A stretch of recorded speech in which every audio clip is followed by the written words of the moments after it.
All right, let's get into this really harrowing story. Now, on the surface, yeah, it's about surviving monsters, but if you dig a little deeper, it's really a case study of a massive, forced psychological experiment.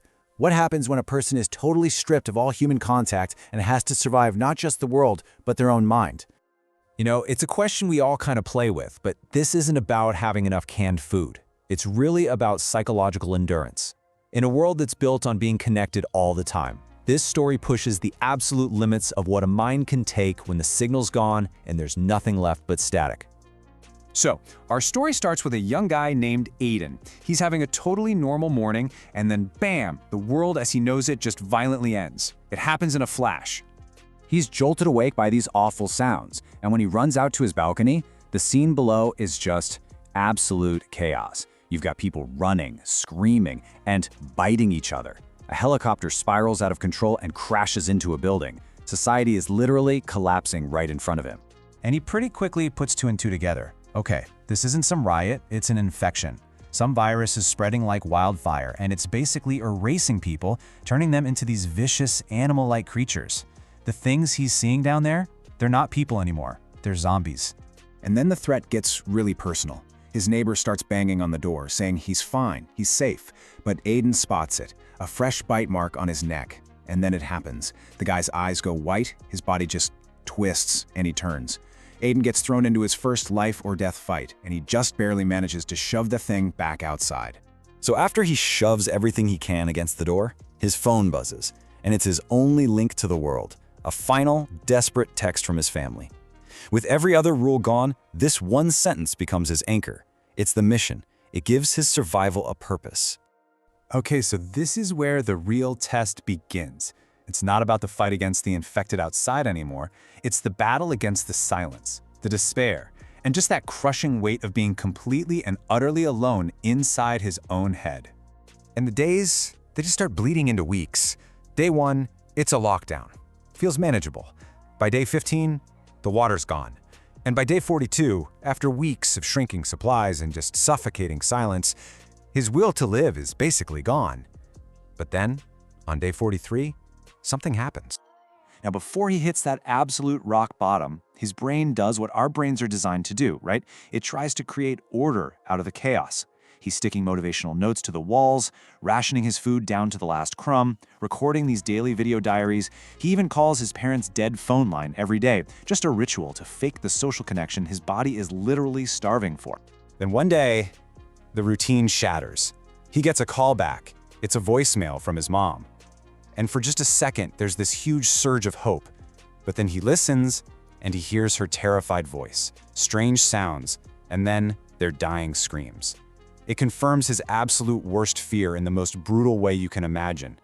His parents are gone. And that's it. That's the final blow. It really shows you a core truth about survival. Your will to live, it's a finite resource. After losing his family, his last real connection to the world, Aiden records one last video. He's got no food, no water, and as he puts it, no courage left. The fight is over. But right then, at his absolute lowest point, with a noose around his neck, in the very moment he's about to give up, a single, impossible sight changes everything. It's such a tiny detail. It's this final, almost accidental glance that just completely flips the switch. Just as he's about to step off the chair, his eyes catch some movement in the building across the way. A little flicker of motion that rewires his entire brain in a split second. It's a girl. Her name is Eva. And she is alive. He's not the last person on Earth. He stumbles down, coughing, and runs to the window. And when their eyes meet, and they both realize what they're seeing, they smile. After 42 days of nothing, that simple, shared moment is more powerful than any food or water. So their silent communication starts to evolve really fast into actual teamwork. It starts simple, you know, holding up little notes to each other. Hi. Pretty soon, Aiden rigs up this rope line to send Eva some rainwater he's collected. But this new lifeline is also super dangerous, and it attracts an infected that Aiden has to fight off to keep her safe. And with that hope back, survival just fundamentally changes. It's not a passive waiting game anymore. Now it's an active, dangerous fight for a shared future. It's not just about staying alive. It's about living for somebody else. This new drive, this need to provide for her, pushes Aiden to do something he hasn't done in over a month: leave his apartment.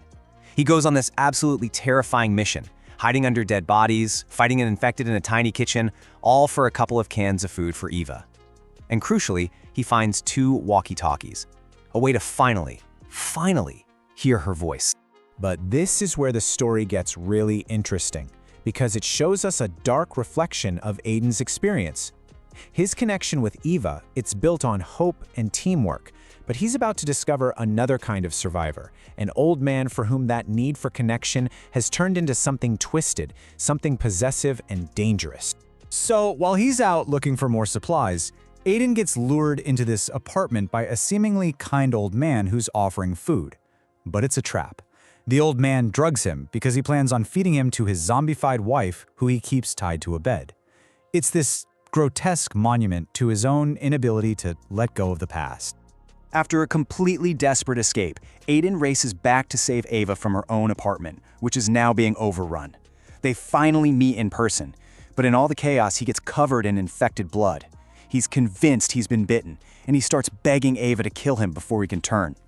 Eva, she frantically checks him all over, and nothing. Zero. Not a single bite mark. It was just zombie blood. He's not infected, they're both safe. And for the very first time, they are truly, finally, together. So they're barricaded in his apartment, with the horde outside, and they make a promise. And this isn't just some nice thought. It's basically the formation of a new society. They're not 2 lonely survivors anymore. They're a team, a unit, with a shared goal. And that is probably the most powerful survival tool a human can possibly have. Aiden's story really suggests that while, yeah, the infected are a threat to your life, isolation is the real threat to your will to live. The whole story is this stark reminder that we are fundamentally social animals. It wasn't finding food that saved him in the end. It was finding another person. And it leaves you with a pretty powerful question. Is our greatest strength not our individual toughness, but our absolute, non-negotiable need for each other?